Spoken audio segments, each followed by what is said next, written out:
SportsCenter with Jane Nin, presented by McDonald's. As the World Series begins in Texas with a team from Los Angeles and a team from Tampa Bay. It's 2020. And for the first time since 2013, the best two records in each league would be facing off in the World Series. Here's another 2020 stat, 11,388. It was a sellout, but it's still the smallest World Series crowd since 1909, and Ty Cobb played in that game. Nice pitching matchup in this one. Yes, it was. Let's see, game one of the World Series. Dodgers making their third Fall Classic appearance in the last 4 years. Tampa just won their first pennant since 2008. Clayton Kershaw's .431 postseason ERA, the worst among players with 100 innings pitched. His career ERA has gotten worse the deeper he gets into the playoffs. Top one, 2 on. Kershaw facing Hunter Renfroe. Got him on the check swing. Needed 20 pitches to get out of the first. Top three, Kershaw fools Mike Zunino. Three-time Cy Young Award winner got charged with the loss in his last start. In the fourth, gets the red-hot Randy Rosarena. Kershaw retired 11 in a row. Bottom half, Cody Bellinger has a man on. Our friend Joe Buck on the call. Bellinger drives in the first runs of the World Series, 2-run shot. Now, he hit the go-ahead homer in Game 7 of the NLCS, dislocated his shoulder while celebrating. You won't see it right there, but so as you might expect, Bellinger a little more cautious this time around. Yeah, he goes with the toe tap. Wise. LeBron James chiming in. He remembers what happened. Good one, LeBron. He can throw that slider. Kershaw gets Willie Adames looking. Kershaw with 8 strikeouts on the day. Joins Justin Verlander. He's the only pitchers with 20 postseason strikeouts. Vustin would be a good name. Now, if anyone steals a base in the World Series, everyone in the United States gets a free taco. After drawing a leadoff walk, it's taco time. Betts, steals, not even a throw. But the tacos are not from taco time. No. And then he steals third. So we got runners in second and third. Max Muncy. Shepard. Look at Betts. Beats the throw home. Part of a 4-run inning for the Dodgers. They take a 6-1 lead. Look at the pose. Yeah, in the 6th. Betts. Spanky McBall-Bruiser. Betts with his second career postseason home run, his first as a Dodger. He was the story of this game.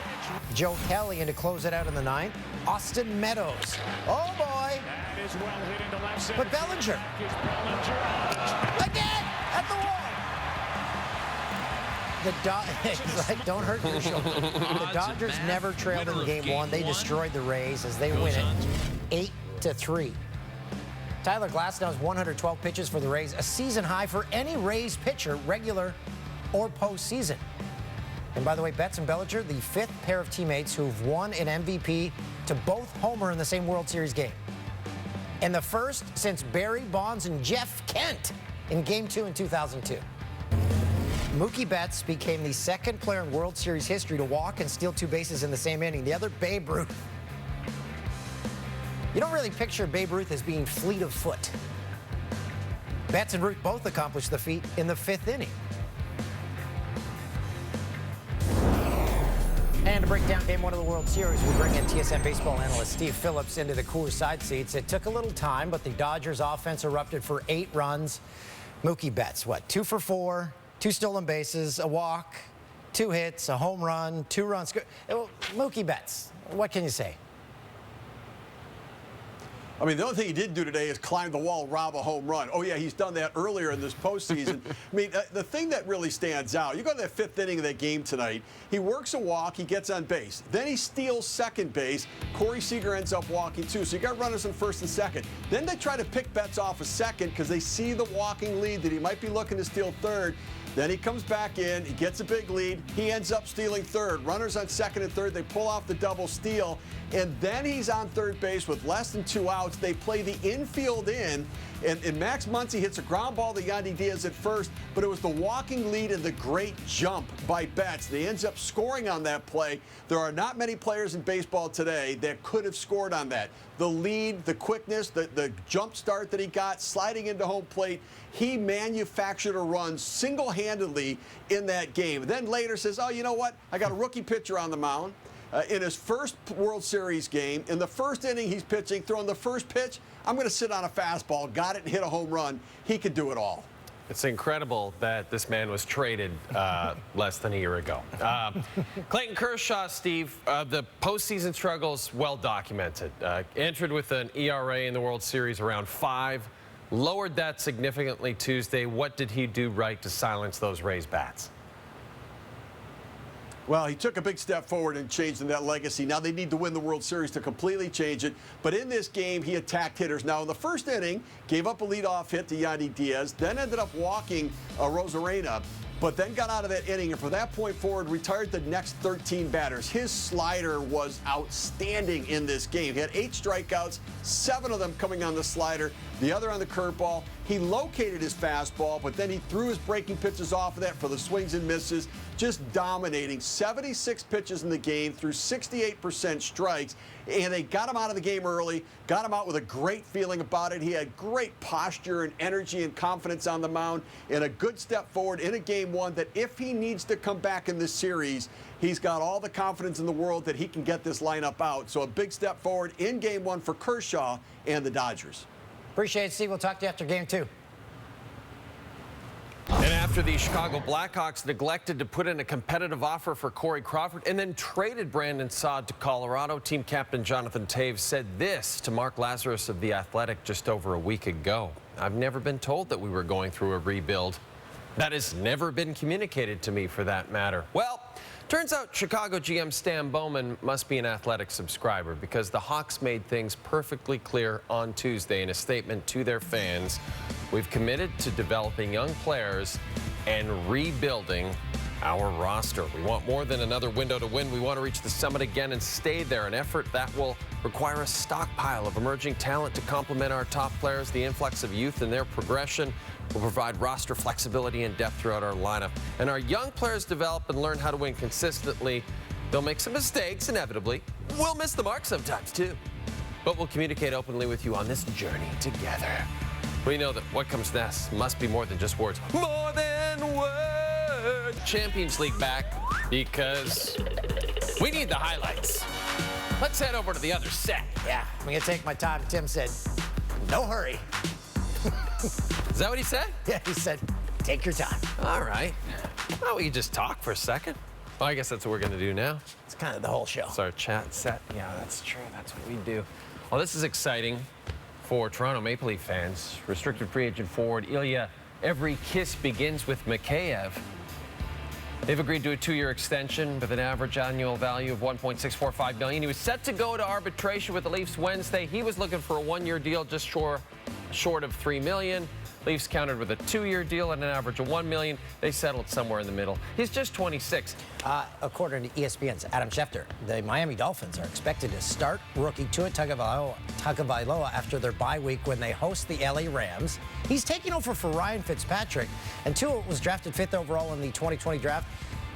At his first NFL action against the Jets on Sunday. So this first NFL start's going to come 351 days after he suffered a dislocated right hip and fracture against Mississippi State. He's the 22nd quarterback to start for the Dolphins since Dan Marino retired in 2009. I know you Fins fans are keeping track of that. Should also mention Kurt Warner had a great tweet on Tuesday where he said, essentially, when he was playing for the Giants, Eli Manning had been drafted. He was playing not great. Eli comes in. The season was kind of lost anyway, but it obviously worked out. 2 Super Bowls. So, yeah, he says he feels for Fitzpatrick because Fitzpatrick's been playing pretty well, actually. On Monday night, the Dallas Cowboys lost at home to Arizona, 38-10. Here's what Cowboys head coach Mike McCarthy had to say after the game. I felt like the preparation coming into the game was probably our best so far this year, but obviously that doesn't account for anything. particularly after a performance like tonight. Now, despite what Coach McCarthy was trying to say Monday, members of his team apparently weren't buying it. Tuesday, reports of discontent among Cowboys players. According to James Slater of the NFL Network, at least 2 players have spoken out against the team's coaching staff. One saying the coaching staff is totally unprepared. They don't teach. They don't have any sense of adjusting on the fly. Another saying they just aren't good at their jobs. I've always stated this to every team that I've coached. I think it's important to handle things as men. I mean, if you do have something to say publicly that is of most importance, I think it's important to say it to the individual, particularly in a group dynamic setting, and especially in a game of football, especially for the Dallas Cowboys. I mean, that's all part of the development of our program, of the system that we're installing here. So I think that's just part of our flight right now. See, just like us here, if we have a problem with producer Tim, we keep that in-house. We don't put it on this show. No, we never talk about Tim on the show. We never mention anything that he's done wrong or mistakes that he makes very frequently. We try to keep that to ourselves out of respect for our long-suffering producer. That 2-4 record for Dallas, worst start in the last 5 seasons, Dan. It's a tough situation in Big D right now, as we all know. And we all know this, too. It can be hard to find a good NFL coaching staff, especially when you're using the wrong job sites. You've heard of job recruiter websites that are guaranteed to find you the best candidates for your job.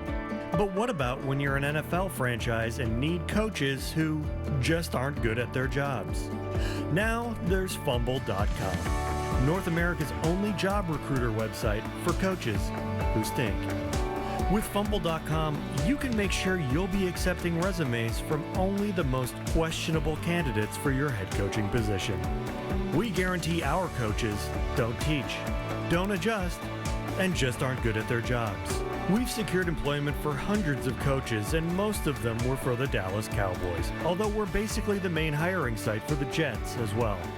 Players agree, our site is poorly managed, full of unforced errors, and often downed.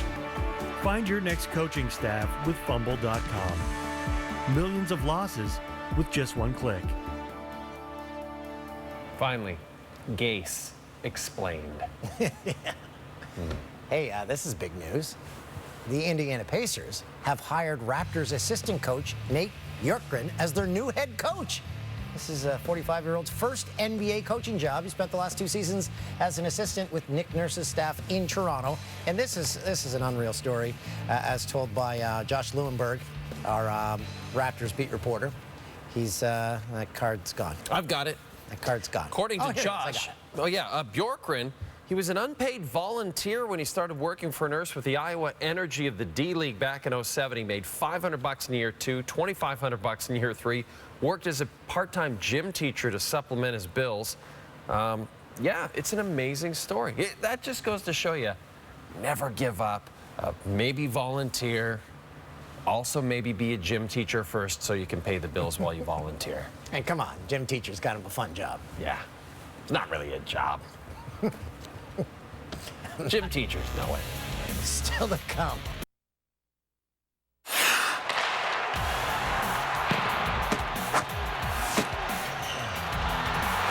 Who Delivered, brought to you by McDelivery. Clayton Kershaw pitched 6 strong innings in Game 1 of the World Series, gave up just 1 run. Gave up only 2 hits, struck out 8. He's 3-1 this postseason with 31 strikeouts. Clayton Kershaw definitely delivered in the Dodgers' 8-3 Game 1 win. A surprisingly fast game. That was maybe one of the fastest postseason games we've seen this year. And for Kershaw, whether you're a Dodgers fan or not, you want him to succeed. You're kind of tired of this narrative of him being terrible in the postseason, being one of the greatest regular season pitchers in the last, 20 years or so. I want everyone to succeed. Yeah, I really want Kershaw to succeed. I'm tired of him getting beat up.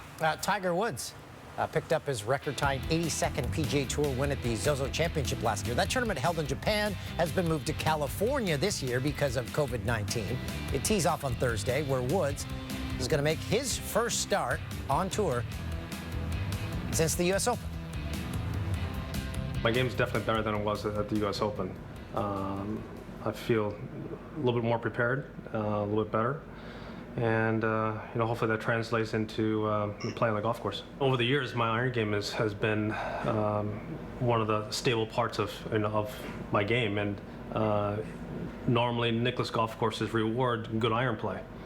And over the course of my entire career, I've won on a lot of Nicklaus golf courses, and I think because of that. This whole year has been different for all of us, and the fact that the Masters is being held in November, it's unprecedented, never been done before, and so I can't simulate the normal ramp up that I normally have, and I don't think anyone else can either. So it'll be different for all of us, and the fact that we have no spectators is going to be very different for optically, for a lot of us, and it'll be like how we normally play practice rounds there when we kind of go up there. In Tiger's 4 post-pandemic break starts, he did no better than a tie for 37 at the PGA Championship. Tiger's that guy at the gym who only does upper body. Those are the... Well, who was making fun of those when they had mics on? It was at an event. Someone was making... What was the match? Making fun of Tiger's legs. Yeah. There's nothing going on there. We'll find that for you, Blewett. Tiger will be grouped with Matthew Wolff and Xander Schauffele for rounds 1 and 2 at Sherwood. Tiger has won at Sherwood 5 times. Okay, it's the Jannies. It's the best from baseball's regular season. Okay. We start with the Nats and Braves. Austin Riley, deep center. Look at that. Robles has a sensational snow cone catch. Snow cones. You always go with cherry. Cherry-flavored anything is always the best flavor. How about the Orioles and Mets? Neither of these teams are in the postseason. Bases loaded. Rio Ruiz to right center. Michael Conforto. Yes, Conforto! Very nice play. Mookie Betts, he made some sensational grabs at the wall in games 6 and 7 of the NLCS. You want to see his arm? This is a laser from the right field corner. Wow! Yeah, what a player. What a player. What? Boston, why? You had him. Marlins Rays. To center. Jazz Chisholm. Makes the play. Jazz Chisholm. Jazz. What a grab by Jazz. Just kind of floating out into center field and then reaching. His parents love Jazz. Jackie Bradley Jr., well known for being a sensational defensive player. Here he does it again. Wow, he got all twisted around too. Rob's Ozzie Albies. Turned all the way around. Red Sox finished 12 games below 500. Another thing that happened in 2020 is that Fernando Tatis Jr. became a star player in the major leagues. He can swing the bat for sure, but look at him defensively. Very exciting. For your San Diego Padres, your emerging Pods. How about the Brewers in Cleveland? Sharp shot. Jose Ramirez. Momentum's going away from first, still across his body, gets it there to record. That is a hard play. That's a nice beautiful play right there. If you know any Spanish. That's a Janny indeed. Okay, this next one a little tough to watch, but stay with us here as Drupal Cabrera sends it deep to left. Jeff McNeil makes the catch and goes hard into the wall. So hard. After making a fabulous catch. Oh my goodness.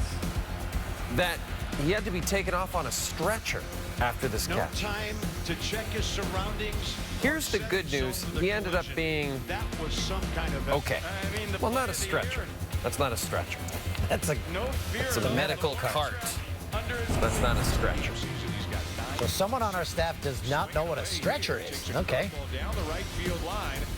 Interesting. That person is in big trouble. Jonathan Davis, last day of the regular season, made that catch. Wonder if they're ever going to play big league games in Buffalo again. Maybe Buffalo will get a MLB expansion team. People be like, hey, can we sit on that highway overpass and watch games? We're in. Highlight of the night. It's coming.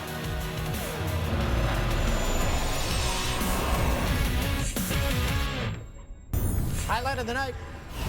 Game 1, World Series. It was just 3 nights ago that Tampa Bay. Hot shot to third. Look at that. Justin Turner from his knees got him. How old is he? 36? Turner won out in the 6th inning. Like the pine tar he's always got on the back of his jersey. Even Turner sitting there going. 35 years old. Justin Turner still getting it done.